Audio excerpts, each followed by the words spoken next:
निश्चित तौर पर आज की महफिल लूटेंगे शराब आदमी, इसका मुझे पूरा भान है, पूरा है भाई शराब आदमी।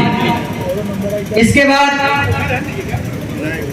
प्रतापगढ़ की धरती से हिंदी जगत का वह सुंदर चेहरा जिसके कंठों ने आज जादू किया है, प्रीति पांडे प्रतापगढ़ से।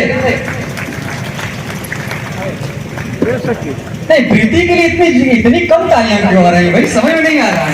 महिलाएं भी बीच में बैठी हुई हैं और इतनी सुंदर कविता मैंने इंटरनेट से ढूंढ के लाया है, अब आप इसका सम्मान नहीं कर रहे हैं तो मुझे कुछ हल्का सा महसूस हो रहा है। एक बार जोरदार तालियां प्रीति पांडे के लिए।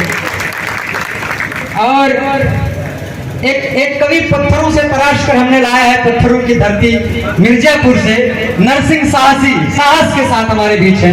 हास्य के बहुत अच्छे कवि नरसिंह साहसी हमारे बीच उपस्थित हो रहे हैं।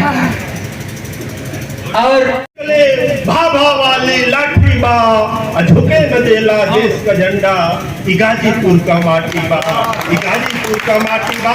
एक बंद में कारगिल के शहीदों को